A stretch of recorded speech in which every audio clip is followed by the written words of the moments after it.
aí galera, tudo bom com vocês? Aqui Robson Oliveira no canal O Químico Sério. Hoje nós vamos descobrir por que o fogo é uma das maiores invenções científicas de todos os tempos.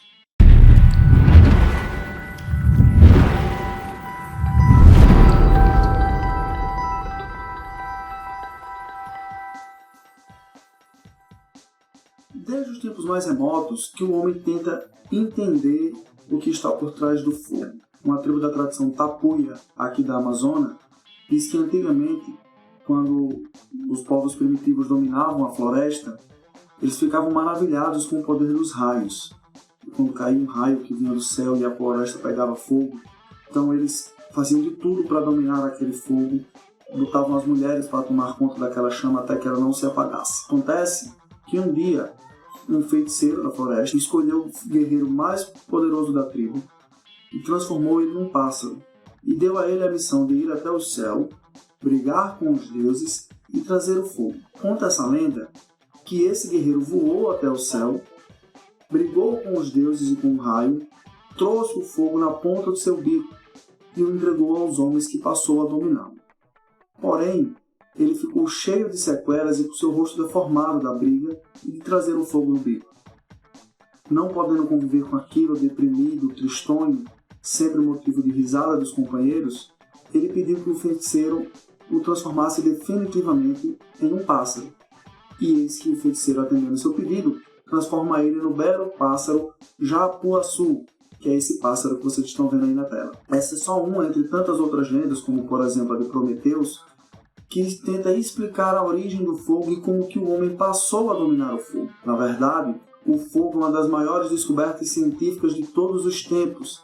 E vocês vão ver neste vídeo o quanto que ele é importante desde os tempos mais remotos até agora. Porém, antes de começarmos, vou pedir que você se inscreva no nosso canal e ative as nossas notificações. Assim você está dando informação para o YouTube de que esse conteúdo é relevante, assim ele pode ser entregue a outras pessoas e você pode ficar por dentro de todas as nossas novidades. As evidências científicas apontam pelo uso do fogo desde o período paleolítico, esse período paleolítico que vai de 3 milhões de anos até 10 mil anos antes de Cristo. O primeiro relato que se tem notícia de comida, por exemplo, alimento cozido, data de por volta de 1,9 milhões de anos atrás.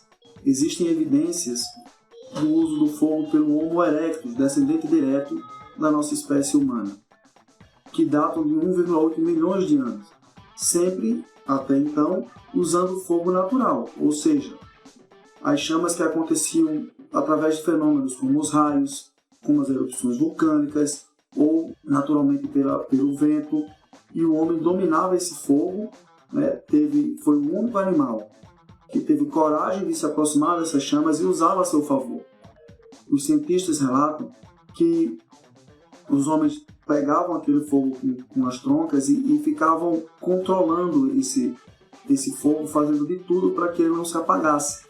E, inclusive, há relatos de que era atribuição das fêmeas manter essa chama acesa. Mas o domínio do fogo propriamente dito, ou seja, o uso controlado, o homem usando e criando fogo conscientemente, só vai acontecer por volta de 1 milhão de anos antes de Cristo. E o uso generalizado, quando o homem começa a realmente usar amplamente o fogo, vai acontecer entre 50 e 100 mil anos antes de Cristo. Primeiramente, o homem usou a fricção na madeira. Ele conseguiu observar, diferentemente dos outros animais, e isso mostra o quão diferente a gente poderia ser, que se ele friccionasse madeira, ele poderia criar calor e uma chama. Posteriormente, essa ferramenta evoluiu e ele começou a usar um arco de corda, que inclusive alguns povos primitivos usam até hoje. E com esse arco de corda era possível criar uma chama, fazer uma fogueira. Posteriormente, ele evoluiu ainda mais a sua técnica e ele passou a usar a fricção de pedras para poder produzir fogo. Então perceba que essa técnica foi evoluindo até que o homem pudesse realmente dizer que dominou o fogo. E o uso do fogo, o domínio do fogo, foi primordial, foi uma característica primordial para o avanço evolutivo da espécie humana. Alguns cientistas dizem, inclusive, que sem o domínio do fogo, nós jamais existiríamos como espécie. Por muitos motivos. Vejamos as vantagens que o fogo nos deu. Uma, o aumento da disponibilidade de alimento. Com o uso do fogo, através dos alimentos cozidos, o homem teve uma disponibilidade nutritiva multiplicada amplamente. Ele poderia agora cozer seus alimentos. Esses alimentos que antes apodreciam mais rápido, agora cozidos, demoravam mais a apodrecer. Ele teve acesso a algumas alimentações que ele antes não tinha, como, por exemplo, raízes e alguns vegetais que ele não conseguia digeri-los crus, certo? Inclusive, há relatos de que começa a usar o peixe na alimentação, e como o peixe tem ômega 3, isso foi primordial para o desenvolvimento do nosso cérebro e para o desenvolvimento cognitivo da espécie. Então, o uso do fogo e essa vantagem nutricional que a gente teve sobre as outras espécies foi determinante para que a gente pudesse se sobressair. Uma outra vantagem foi com os métodos de caça. Usando o fogo, o homem teve acesso a uma metodologia de caça para conseguir alimentos que anteriormente ele não tinha. Por exemplo, no livro Sapiens, de Yuval Noah Harari, o link está aqui na descrição, conta que o homem, através do fogo, ele começou a caçar animais selvagens. O que eles faziam? Eles levavam, por exemplo, cavalos selvagens, através do fogo com tochas, um grupo de homens encurralava os animais através do fogo, que eles tinham medo das tochas, encurralavam eles em precipícios, em desfiladeiros, né, e eles encurralados viravam alvos fáceis, né, levando aí a que o homem pudesse alimentar centenas de outros homens através de uma caça muito mais simples e mais eficaz, fazendo com que, inclusive, ele poupasse energia. Então, isso também foi outro diferencial. Além da maior disponibilidade nutricional, possibilitou também aumentar a quantidade de bocas que ele poderia alimentar, porque ele tinha uma caça mais fácil. Além disso, o fogo também mudou os hábitos do ser humano. Agora, o ser humano poderia se reunir em torno de fogueiras. E essa reunião vai dar origem, por exemplo, ao que o já citado Yuval Harari fala, da revolução cognitiva. Porque ali o homem poderia desenvolver a sua linguagem uma vez reunidos em torno de uma fogueira, né? Inclusive o surgimento da fofoca, que segundo o Yuval Harari, vai ser um primordial para que o homem pudesse estabelecer comunidades com mais de 150 mil pessoas. E isso tudo vai começar em volta das fogueiras do homem primitivo. Além disso, o fogo dava uma vantagem natural contra predadores, porque o homem foi o único animal até hoje que perdeu o medo do fogo. Então os outros predadores, quando via aquela chama próximo do homem, se afastavam com medo. Logo, isso deu a ele essa vantagem contra os predadores. Então, vocês podem ver que tudo isso deu ao homem uma vantagem evolutiva contra as outras espécies. Uma outra vantagem era a iluminação, como eu já falei. Unido dessa alimentação, os hábitos noturnos do ser humano mudaram, porque eles agora têm uma fonte de iluminação artificial que poderia ser acessada à noite. Então eles não estavam mais presos somente ao dia. Tanto é que nós vamos ver pintura nas cavernas antigas, datadas de 50 mil anos antes de Cristo, relatando a existência de velas, que primordialmente eram feitas com materiais ocos, como troncos de árvores, cascas de animais, conchas de alguns crustáceos. Então tinha esse material oco, onde eles embebiam com sebo animal e mergulhava ali uma fibra de uma planta, que fazia vez de pavio. E aí está o relato das primeiras velas. Mas não só para o homem pré-histórico o fogo foi primordial. O fogo também foi primordial durante toda a evolução da civilização moderna, desde o início da sua civilização. Por exemplo, nas guerras, o domínio do fogo como ferramenta de guerra é primordial com a evolução das armas de fogo. As primeiras armas de fogo datam do século IX, na China, logo após o descobrimento da pólvora. Ela acontecia através de uma vara de bombom, onde você colocava pólvora e você tinha um pavio que servia de gatilho. Essa é a primeira arma de fogo registrada. Por volta do século XIII, os árabes criam os canhões, usando madeira revestida com ferro para que você pudesse disparar. Na verdade, era mais um revólver como o da China, um revólver de mão, como o da China, só que maior, e feito de madeira com ferro. E aí, por volta do século XV, esse canhão dos árabes evoluiu para o canhão de bronze, que é o que você vê nos filmes de pirata e outros filmes aí famosos. Por volta do século XV também, com o advento das armas portáteis, os europeus começam a ter uma vantagem estratégica sobre os americanos, recém-descobertos americanos, e os africanos. E isso muda totalmente as estratégias de guerra.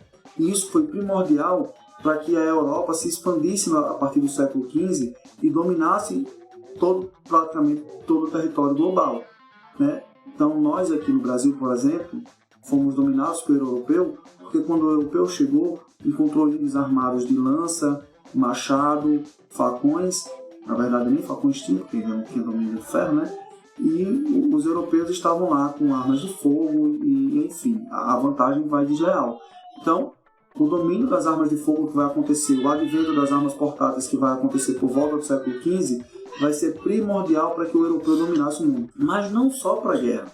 O fogo também é um importante desenvolvedor da tecnologia, né? Desde o início da ciência até a época moderna, o fogo está presente em muitas atribuições científicas. Lá no início, através do fogo, o homem pôde dominar os metais, fazer armaduras, utensílios de ferro, fazer utensílios de vidro, dominar o vidro, produzir vidro. Isso foi uma vantagem tecnológica, foi uma revolução tecnológica importante. Posteriormente, depois das armas de fogo, nós vamos ter também o advento das revoluções industriais, que vão acontecer muito fortemente através das máquinas a vapor. Tudo isso usando os poderes do fogo. Hoje nós temos os motores a combustão interna, que usa a reação de combustão que origina fogo para poder movimentar grande parte da energia que é circulada no mundo. Então o fogo até hoje tem grande importância na nossa vida. Você utiliza a energia gerada através do fogo, por exemplo, para cozinhar seus alimentos. Então até hoje o fogo é primordial para o ser humano. Agora vamos lá. Dito tudo isto, você sabe o que é o fogo? O fogo é a energia liberada através da reação de combustão. A reação de combustão ela acontece entre 3 fatores. Um combustível, que pode estar no estado sólido, líquido ou gasoso, como por exemplo a gasolina, o álcool, a madeira. Ela precisa de um comburente, que é o oxigênio, e ela precisa de uma fonte de calor. Pode ser a luz do sol, pode ser uma faísca elétrica, enfim, ela precisa de uma fonte de calor. Se eu tenho esses 3 elementos, eu tenho o fogo. Se eu tenho esses 3 elementos, eu tenho uma reação de combustão, e essa reação de combustão gera energia na forma de fogo. E por que o fogo queima? A temperatura da chama na combustão da madeira é por volta de 800 graus Celsius.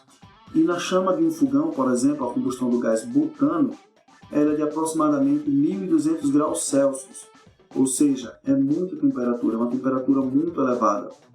Essa temperatura, quando nós nos aproximamos, ela é transferida a energia através de calor para o nosso corpo ficar mais frio. E essa transferência de energia é o que provoca a queimadura. Outra coisa, você já reparou que as chamas têm cores diferentes? Por exemplo, nos fogos de artifício. Por que isso acontece?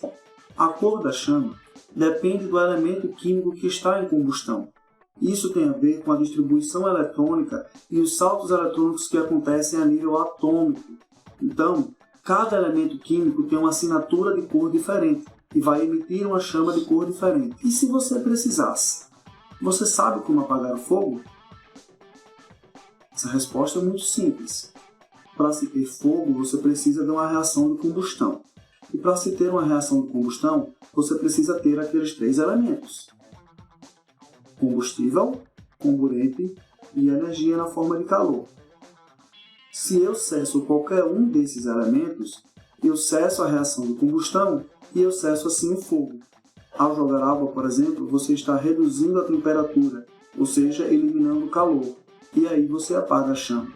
Os extintores de CO2, eles eliminam o oxigênio. Como o CO2 é mais pesado do que o oxigênio, ele acaba, por sua densidade, a espalhar e retirar o oxigênio daquela região. Sem o oxigênio, você não tem a chama. Então é isso, galerinha. Eu espero que vocês tenham gostado. Se você gostou, deixe o seu like, curta esse vídeo e comente aqui. Dúvidas e sugestões são sempre bem-vindas. E também, se você não gostou, deixa o seu dislike e também comenta. Assim eu vou saber onde é que eu estou errando e onde que eu posso melhorar. O meu objetivo é sempre trazer o melhor para vocês. Espero que vocês tenham gostado. Até o próximo vídeo.